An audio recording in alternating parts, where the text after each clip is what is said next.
औज़ुबिल्लाहिमिनश्शैतानिर्रजीम बिस्मिल्लाहिर्रहमानिर्रहीम। अस्सलामुअलैकुम वरहमतुल्लाहि वबरकातुहू। जी प्री 9 क्लास, कैसे हैं आप सब लोग। मैं उम्मीद करती हूँ आप सब ईमान और सेहत की बेहतरीन हालत में होंगे, अपने घरों में सेफ़ एंड साउंड रह रहे होंगे, SOPs का ख़्याल रख रहे होंगे, हिफाजत की दुआएं सुबह शाम पढ़ रहे होंगे। ये भी बेटा SOPs का ही एक तरीका है। इस्लाम भी हमें SOPs पे अमल करने के लिए कहता है। देखें, ये भी तो SOPs ही है ना। प्रिकॉशनरी मेजर्स जो आप लेते हैं उन्हीं को SOPs कहा गया ना, स्टैंडर्ड ऑपरेटिंग प्रोसीजर्स को जो आप ले रहे हैं।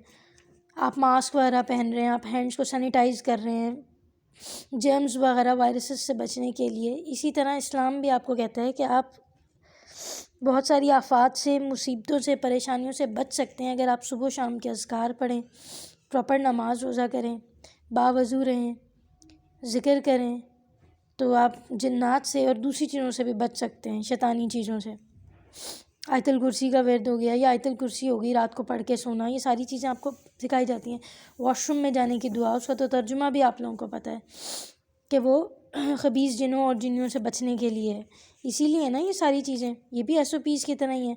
तो आप इन सब चीज़ों का भी ख्याल रखें।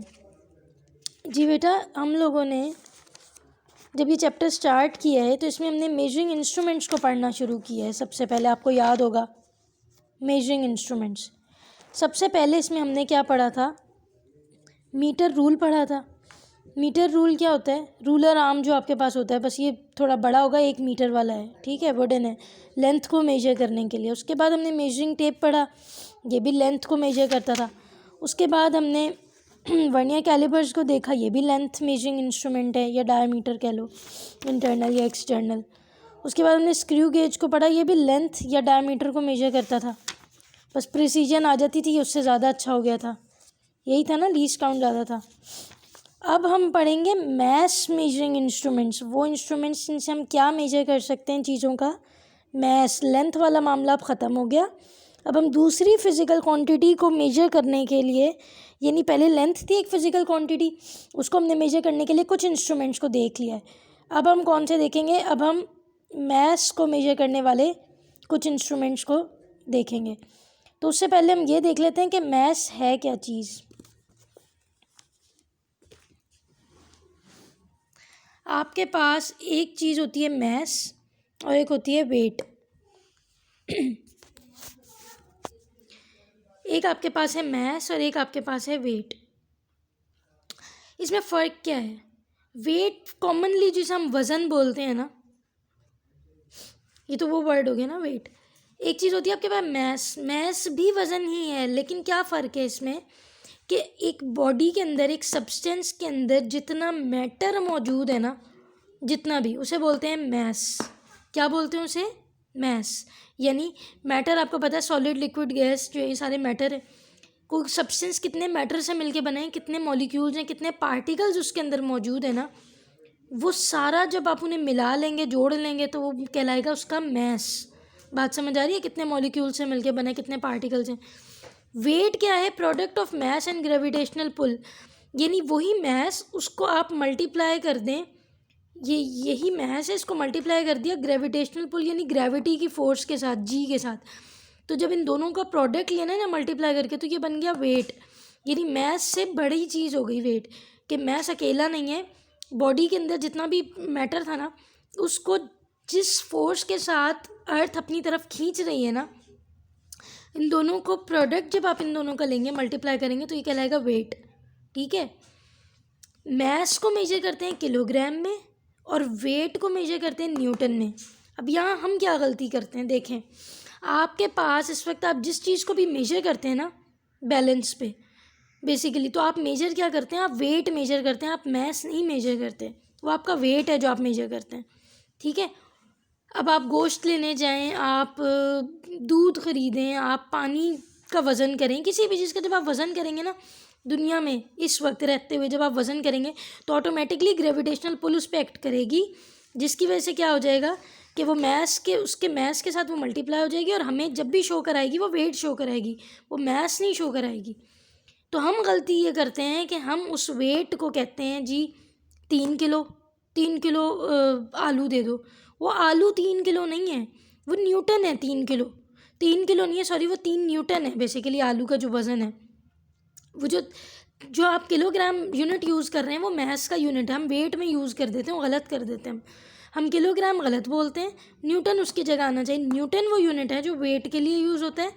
और अब आप उसी चीज़ को, यानी जो आपने वेट निकाला हुआ, आप उसे क्या करें कि आप उसे 9.8 पे या 10 पे डिवाइड कर दें।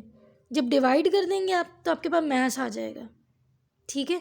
वेट को जब आप ये जी जो है आप इधर ले जाएं, वेट पे डिवाइड कर दें, तो आपके पास मैथ्स आ जाएगा, ठीक है।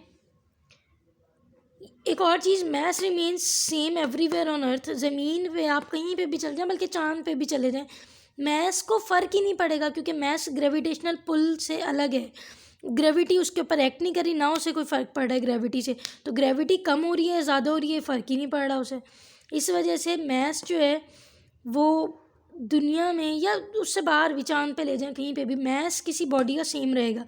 लाइक अगर 4 kg मैथ्स है तो 4 kg ही रहेगा, क्योंकि उसके अंदर जो मैटर है वो तो वही रहेगा ना। अब ये बोर्ड है, ये जिन चीज़ों से मिलके बना और जितना इसका मैथ्स है वो तो यही रहेगा। मैं चांद पे ले जाऊँ, कहीं पे भी ले जाऊँ उसे, लेकिन इसका वेट चेंज हो जाएगा।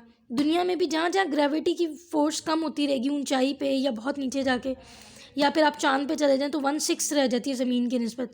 तो जब वो कम होगी, जी की वैल्यू कम होगी, तो मैथ्स के साथ वो जब कम वैल्यू मल्टीप्लाई होगी तो वेट भी ऑटोमेटिकली कम हो जाएगा। तो इसीलिए weight changes according to gravity. Weight gravity के हिसाब से चेंज करता है, मैथ्स चेंज नहीं करता।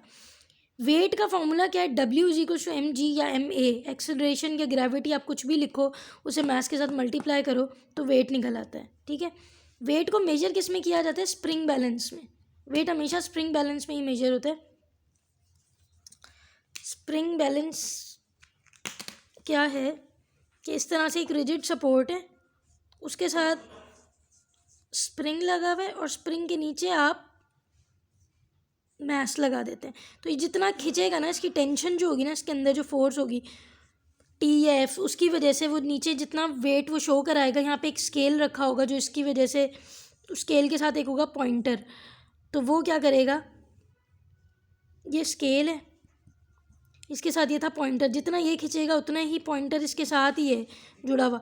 ये पॉइंटर नीचे आएगा और स्केल के साथ जहाँ पे भी स्ट्राइक करेगा तो ये आपको दिखा देगा कि इसका कितना वेट है।